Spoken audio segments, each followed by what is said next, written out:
Bienvenidos a un nuevo reportaje de Inca Noticias. Soy Miguel y hoy los invitamos a un recorrido crítico por el documental Ícaro, una obra que comienza con una búsqueda personal del deporte, pero termina exponiendo una red de corrupción global. ¿Hasta dónde puede llegar la ambición? ¿Qué pasa cuando la verdad es peligrosa? ¿Y qué responsabilidad tiene quien decide contarla? Nos vamos a trasladar a diferentes puntos del país con nuestros reporteros que nos darán su punto de vista y su opinión respecto al documental Ícaro. Comenzando en la ciudad de Cali con nuestra reportera Angie. Hola Angie. Gracias, Miguel. Un saludo desde Cali. Ícaro inicia con una idea aparentemente simple. Un deportista amateur busca doparse sin ser descubierto en una competencia de ciclismo. Pero este experimento se convierte en una denuncia pública internacional.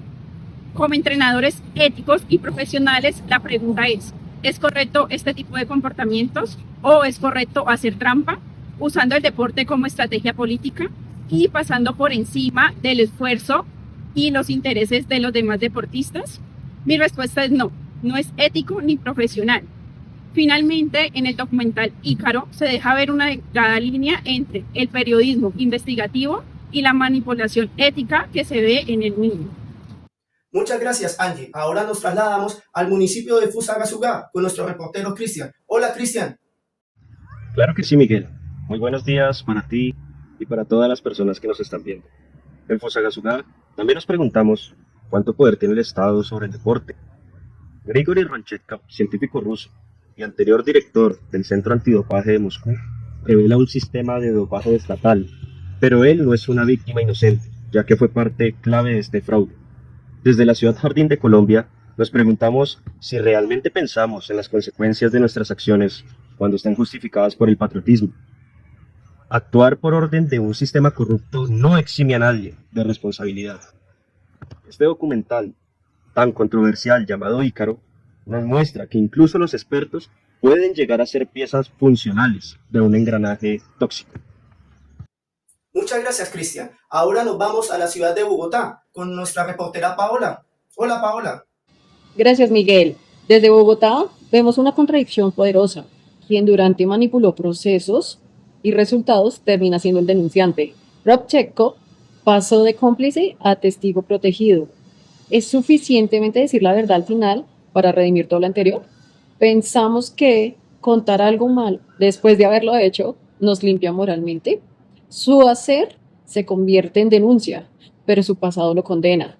Ícaro nos muestra la ambigüedad moral de sus personajes y también a la nuestra como audiencia.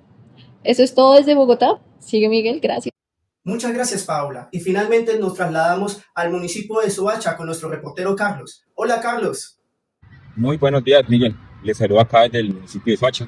Entrevistamos varias personas del sector y opinaron lo siguiente de Vogel, el documentalista Ícaro.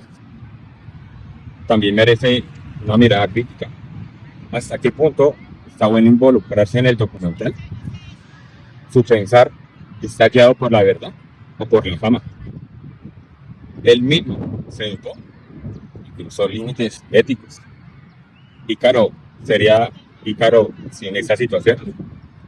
No siendo más, los dejo allá en estudio con Miguel. Muchas gracias Carlos. El vuelo del Ícaro terminó en caída, no por falta de alas, sino por el exceso de ambición. Este documental nos recuerda que, en un mundo donde la verdad puede ser peligrosa, contarla no es solo un acto de valentía, también es un acto de responsabilidad. Y en este espejo, donde se reflejan Rodchenko, Vogel y todos los involucrados, también estamos nosotros, espectadores y ciudadanos. ¿Hasta qué punto estamos dispuestos a tolerar la mentira si el resultado nos beneficia? ¿Y cuántas veces justificamos lo imperdonable solo porque viene envuelto en una causa noble?